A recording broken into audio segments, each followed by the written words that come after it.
Yo, yo, yo, yo, yo, what is going on, COD Familia? It is your boy BN, aka Mr. Kingdom Builder, and today we are going to be hopefully giving you the first exclusive look at the latest V1.0.25 patch notes titled The Realm Reborn. Literally, these came out less than 15 minutes ago. I'm shocked that I'm actually here this time to get it the moment it comes out and give you my thoughts. So as always, when we do these patch notes review, we're going to read the whole patch notes. I'm going to give you my thoughts and my opinions. Of course, we'd love to hear from you as well. And as always, if you enjoyed the content, make sure you, because it helps us out a lot. Also, I know that some people have been enjoying the TLDR recaps that I do for whether it's patch notes or other kind of big announcements. So I'm probably going to do that for this as well, and it'll probably come out a day or two after this video releases. So for example, if you don't want to sit here and watch the entire thing, where I break everything down and do some deep dives here and there, I will be releasing a TLDR, which just will go over the main highlighted points in a later video. Okay, let's dive in. You guys already know I'm excited. Okay, we got updates coming out, and we said this, right? We said within the first 2 weeks of May, because we know that the next update for 1.0.26 is coming out mid-June that they already stated. So look, we know May 9th, that's in 7 days this is coming out. So let's go. Number one, major update, release of the Realm system. 1-1, Everlasting Realm. After the end of Season 1, this land will be preserved as the home realm, becoming the Eternal Realm and starting point for players' conquests. In the season after S1, which is S2, players can choose to stay in the home realm or enter the season's server to compete. Again, we know they stated that. Players can always move back to the home realm at any time from anywhere. And see, after this is home realm becoming the eternal.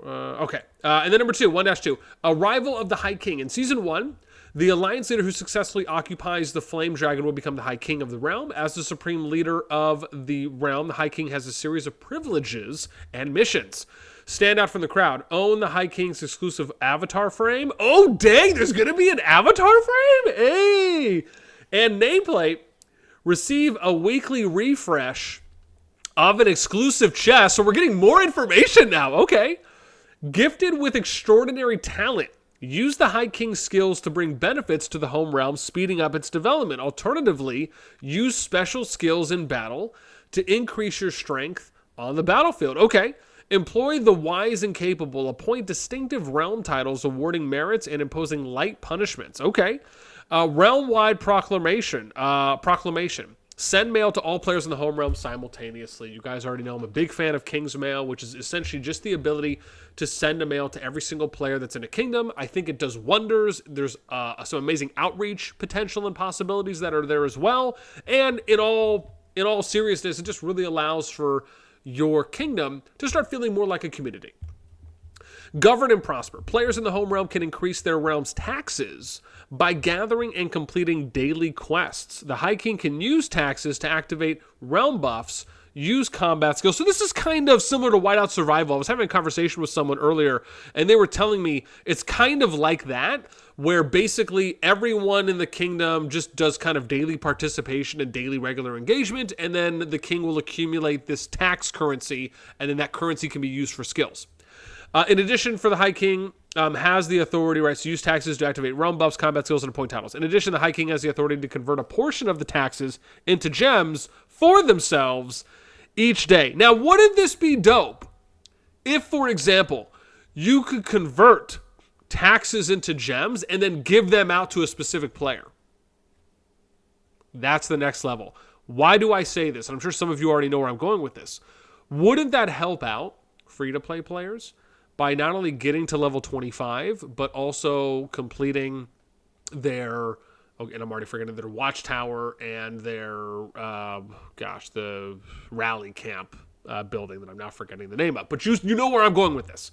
Wouldn't that be cool if you could do that and it not just be for the king, but the king could distribute those gems out to either one player or distribute, right, the three, I think it's like 300, 400, 500, maybe to different players, or you could do the sum, 1,200 to one person. That would be dope. The King's Gift. The High King can distribute a certain number of gift chests every week to reward players who have rendered great service. For more details and rules, please refer to the relevant pages of the High King system. So, for me, This is something that I really hope you're able to give gifts out to anyone in the kingdom and not just members of your alliance, as you being the lead of the alliance that has the dragon captured. So I hope that they expand on that. In addition, as we mentioned before, I hope with titles that they eventually come out with some kind of automated system that you can customize as a king. So that way you can have people join a queue to get certain titles, especially if you need to distribute those. Again, we don't want to see what happened in Rise of Kingdoms where you have people that are basically becoming title givers and having to be on for 2, 3, 4 hours at a time, and then having a timer where they give a new person a title or particular title every 5 or 10 minutes.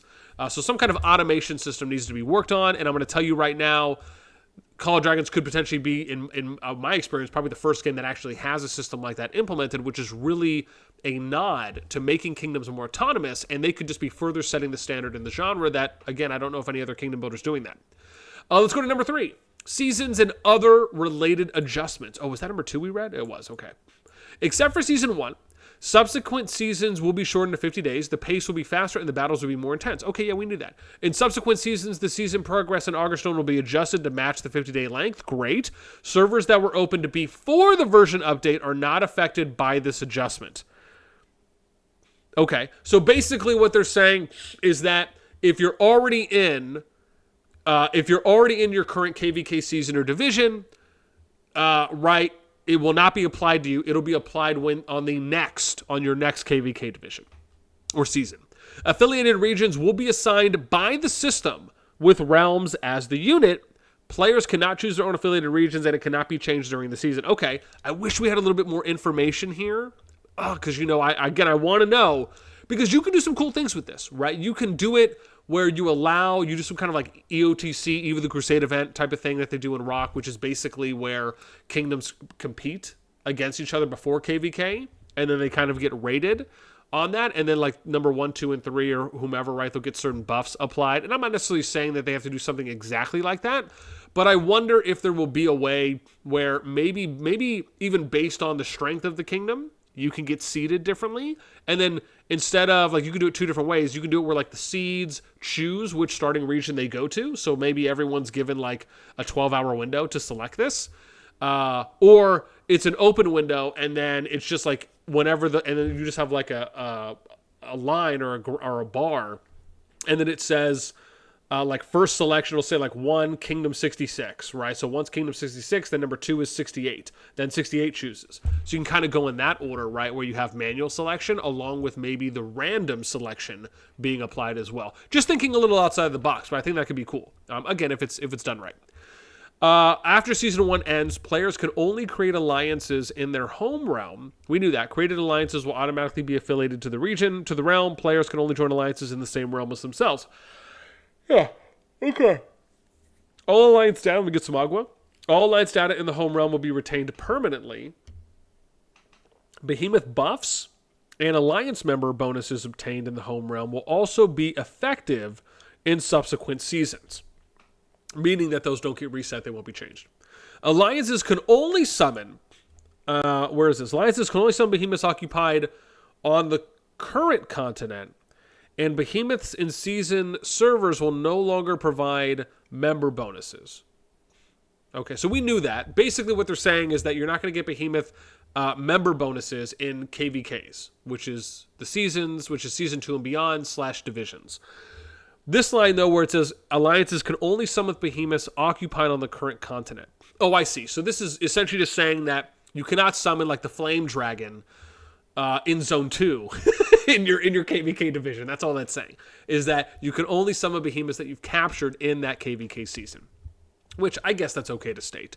So it differentiates. Alliance resources and alliance buildings will be counted separately in home realm and season servers. Okay, which I guess that makes sense because you have to reset your building in KVK. So they're just kind of stating the obvious at that point, but that's okay. The Alliance Merit Store will close 72 hours after completion of Season 1 progress is achieved. It will reopen at the start of the next season. The reopened Merit Store will be moved to the Alliance page to the Season Event page. Okay. Adjustments to War Pet's skill card pet exchange. In Season 1, S1, pet exchange, I wish they put quotations there, but I understand. Pet exchange only counts the market value within the current server. In subsequent seasons, pet exchange data will be shared between servers of the same season. So basically, it'll be shared within that KVK division. Pet exchange and pet exchange data of realms in preparation for battle will be shared with the servers of the season they are preparing for. Okay. Only counts the market value within the current server. Okay. I'm not sure on this one where it's like shared. I guess that just means that it's applied globally across the KVK. Someone will have to give me a breakdown here on that one. Again, I don't mess with pets too often. And I somewhat wish that maybe they explain this a little bit more clearly for my non-pet using self. But I'm sure someone's going to break that down for me, so I appreciate you in advance. Number 4, returning to home realm.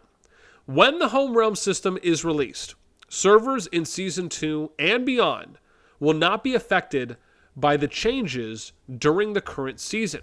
Players will return to their respective home realms after the current season ends. Upon returning to the home realm for the first time, the following changes occur to alliances. The alliance itself will be preserved, and the alliance will be located in the leader's home realm. Current alliance tech progress will be preserved, alliance gifts will be preserved, and alliance resources will be preserved. Oh, I see. So like your current storehouse, whatever that's at. The current alliance temporary member bonus will be preserved and will last for 1 month. Okay. All members... Oh, interesting. Does that mean that you're going to be in your home realm for a month? Or is that kind of a nod there? All members who have the same home realm as the leader will remain in the alliance. All members who do not have the same realm as the leader will be removed from the alliance. That makes sense. Alliance territories and related buildings in the season server will be cleared. Okay. So that would mean like behemoths, villages, keeps, turrets, etc., right, and flags, and obviously the territories in general. Alliance occupation information in the season server will be cleared, including behemoths, stages, and villages. Okay, so it makes sense. Based on the above changes, we would like to remind all players, if you want to return to the same realm as your alliance members, please be sure to migrate to the server where the leader is located during the last migration at the end of the current season. Okay, again, nice disclaimer. But this is stating this. And, so the thing that I'm curious on is, and I don't know if they're going to state this, because they haven't stated it so far, but the way that this looks to me, and I've said this before a couple times, is that I'm getting this impression that you're going to have to start from Zone 1, and it's going to be placing your CF close to the pass, and then working to Zone 2. Flagging to Zone 2, then flagging to Zone 3. Right? That's kind of how it feels like what's going to happen. The following changes will be made to the other systems in the home realm. Starting area. Players will be randomly relocated to any location within their affiliated region. Okay, so there you go. This is basically telling us what I just said. I just had to read a little bit farther. So this pretty much confirms that everyone's going to have to go back and start in a Zone 1. But you're going to be randomly relocated. I don't know about that. I actually wish you could choose which Zone 1 you're going to go to still. Yeah, I don't know about that one, right? I mean, because then if you have to resurge, unless they're going to give you a relocation item to use that is not going to be a resurge, okay, that'd be okay. But if they're not, and they're going to force you to resurge right after coming out of a KVK, I just don't know if people are going to be down with that. I don't see a problem with people picking the starting affiliated region that they go to. I'm iffy on that one. I think there's a lot more pros than cons by allowing people to select than not.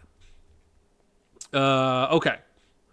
Players randomly... Okay. All season progress will be marked as completed and rewards will be marked as claimed. Yeah, that's for Augerstone. We knew that. Behemoths and stages. All behemoths and stages will become open and first kill rewards will be refreshed. Oh, nice. Which kind of makes sense if they're going to reset behemoths, right? You would assume that. Exploration. All myths will be dispelled. All villages, caves, camps, and other exploration content will be marked as claimed. And season stories will be marked as completed. Okay. All right. That's interesting. Let's get to that was a big one. Let's get to number 2. A smoother route to prosperity. Internal affairs system adjustments. Okay, what's this? Significantly increase the internal affairs point yield in all seasons, and significantly reduce the time required to enact policies. Interesting. Okay. Slightly increase the internal affairs points required to enact policies in SOB1, SOT1, and SOP2. Okay. Optimized the display of Warped attribute progress bars to more accurately represent the proportion of the max value.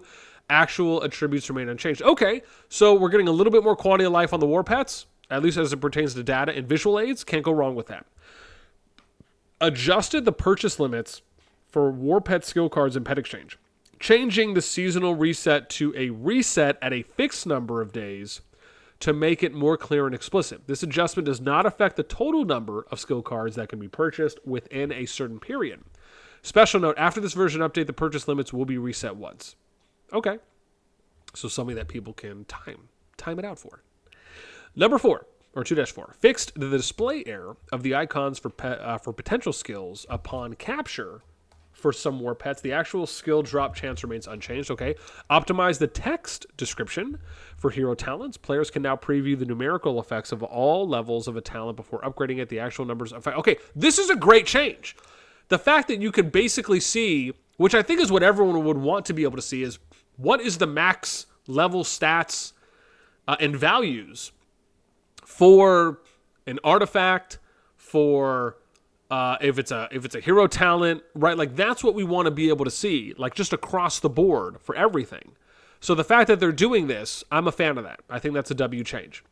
Number 3, wow, that's going to be a long one here. An even richer combat experience. Optimized various aspects of the combat control experience, added a Legion control options interface. Players can quickly access this interface through the Legion overview in the game's HUD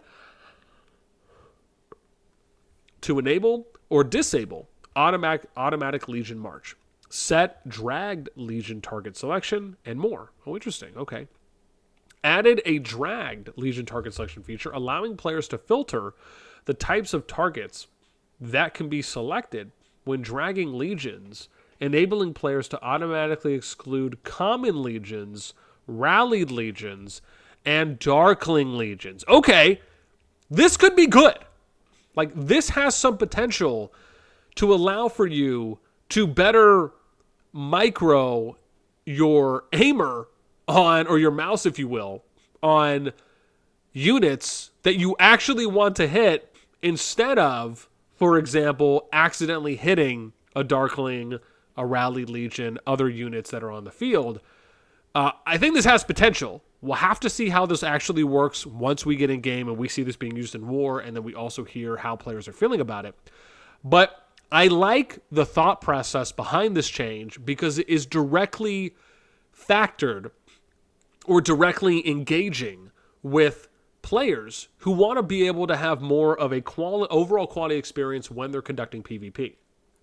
Okay, optimized preset Legion save function. When saving preset Legions, players can now also save artifact and warped information, making it easier to switch between the deployed Legions. Okay, this is a W change, right? I think people should be able to have that full customization over their marches in all aspects for units that are included, involved, and that can basically be swapped out. So I think this is a good change. Optimized artifact and warped switching during Legion creation. When creating a Legion, players can now directly access the artifact and warped selection interfaces by clicking on the artifact and warped icons in the deployed Legion screen, and batch deploy Legions interfaces, eliminating the need for additional steps. Again, thin to win, players. Thin to win. I love it, right? It should be easy breezy, beautiful cover girl up in her. So thank you. This is a W change. Optimized the deployed Legion control experience during Legion creation. Okay. Players can now set the Legion to encamp after creation. Oh, that's nice. Okay. Which basically just means stop. Excuse me. What am I on? 3-2? Optimize the special effects of Hero Zeta's normal attacks. Fix the issues with Zeta's and Margaret's, Zendaya and Margaret's core talents. Before the fix... Oh, this is nice. Thank you for including the before and after. Wink, wink. I love it. Before the fix, the corresponding core talents for the heroes were Margaret's Spirit of Transformation and Zendaya's Power of Might. After the fix, the corresponding core talents for the heroes are arrow precision and balance heart. Okay, I like that we had some historical before and after. Thank you for that. Added a batch of peacekeeping artifacts to support the auto-cast feature, including Karada's Wrath, and Chiridian of Advanced Incantations, Catapult, Giant's Bone, Blade of Reproach, Amulet of Glory, Codex of Prophecy, Rainbow Skyburst Fireworks, and the Harley Quinn Mask. Added a batch of peacekeeping. Oh, so basically these ones will now support autocast. Okay, cool. Love it. Optimize the control experience for using Elixir. Players can now use Elixir beyond the store's limit at once, making control easier when healing a large number of legions. Okay, this to me seems like a win. Especially for those that are fighting a lot and want to be able to kind of use these in larger batch amounts. Let me know what you guys think. I think it makes sense, and hopefully it sounds good. Or hopefully the implementations, once it goes live, will be used or utilized. Fixed an error in the skill description for the Warpet skill Wild Chain Strike. The actual skill effect is unchanged before the fix. Deals additional physical damage to the target legion every 3 times Chain Strike is cast. The damage factor is determined by agility.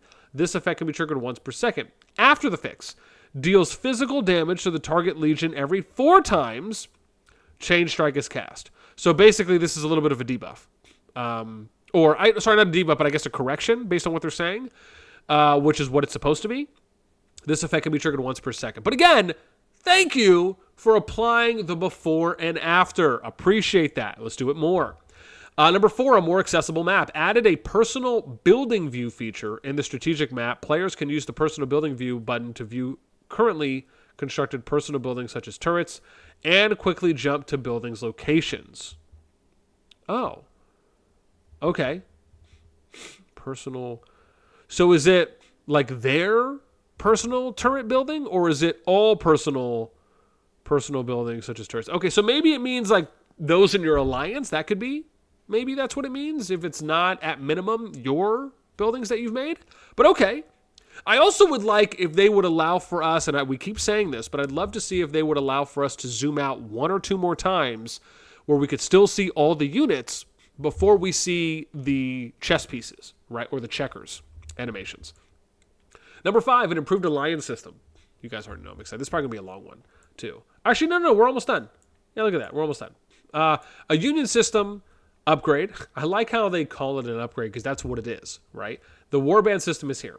Starting from Season 2, the warband system will replace the current union system, the main feature, which makes sense because, again, you can't, it makes sense to have unions there in Season 2. I mean, I guess you could still form them in Season 1 going into Season 2.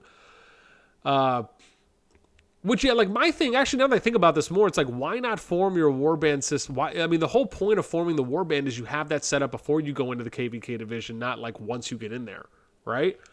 This feels like an extra step to me. Or a delayed step is probably a more appropriate way to say it.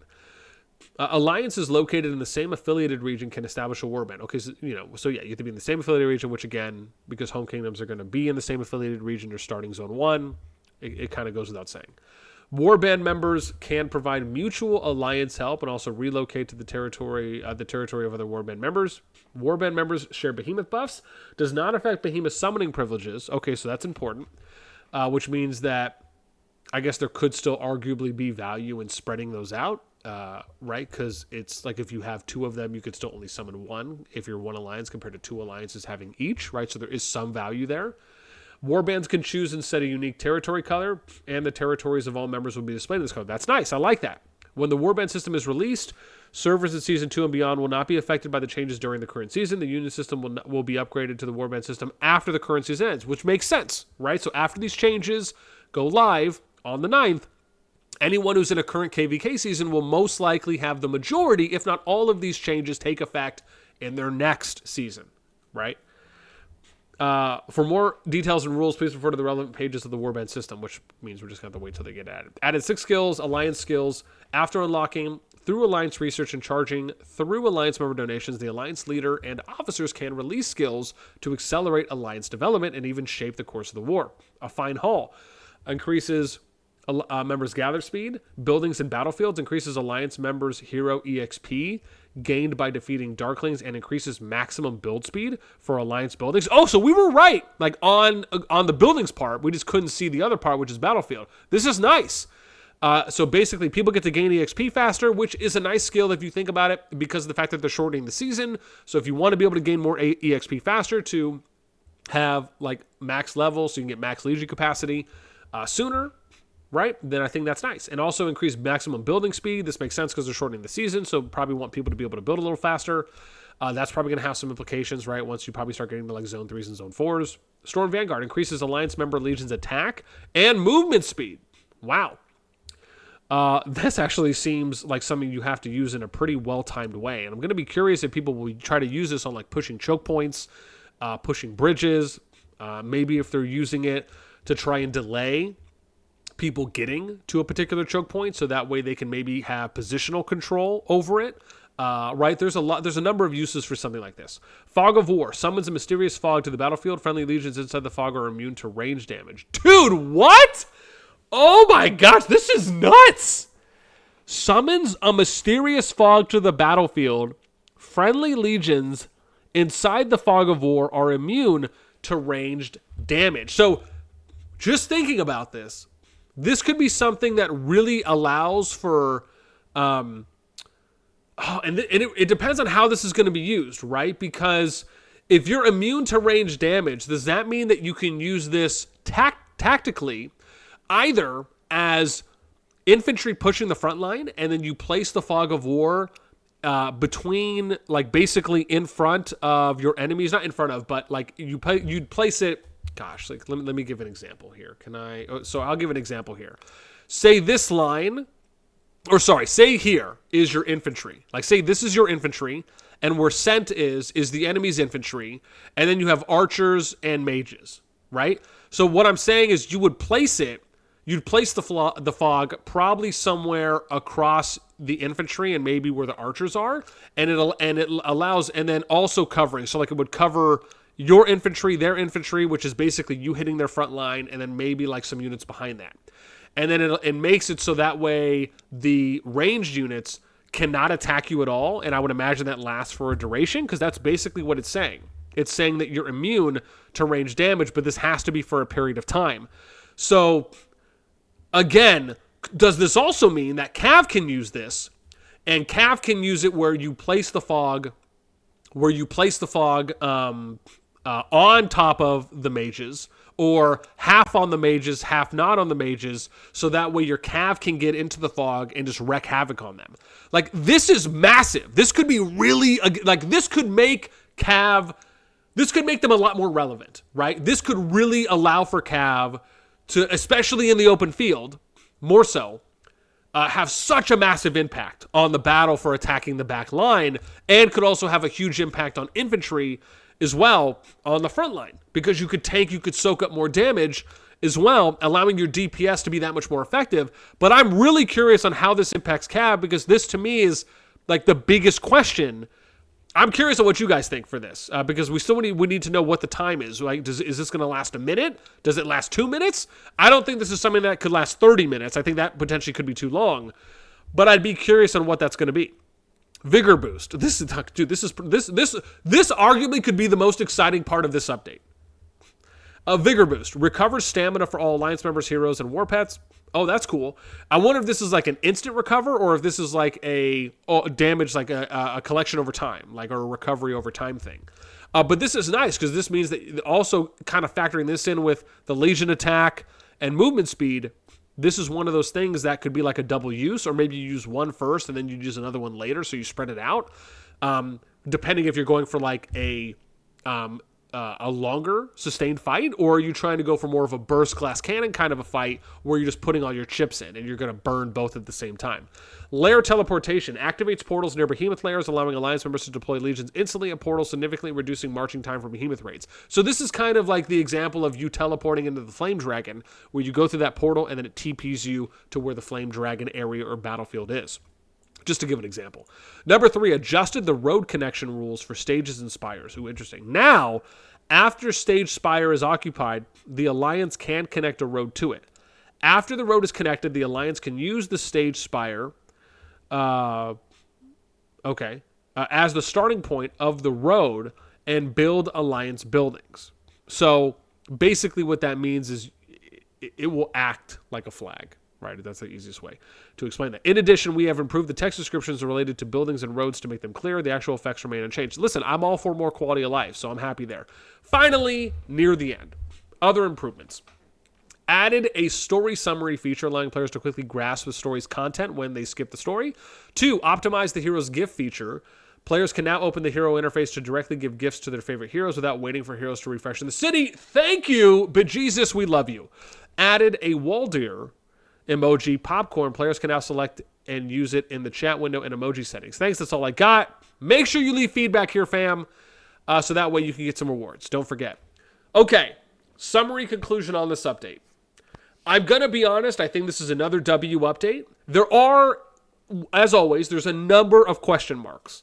There's a few things that I really wasn't too impressed by, as far as, again, I have a little bit more skepticism towards. And then there's a few question marks. However, overall, I think the majority of the update is a win. I think it's a net positive. And I'm going to be excited to hear what you think. So share your thoughts with me down below.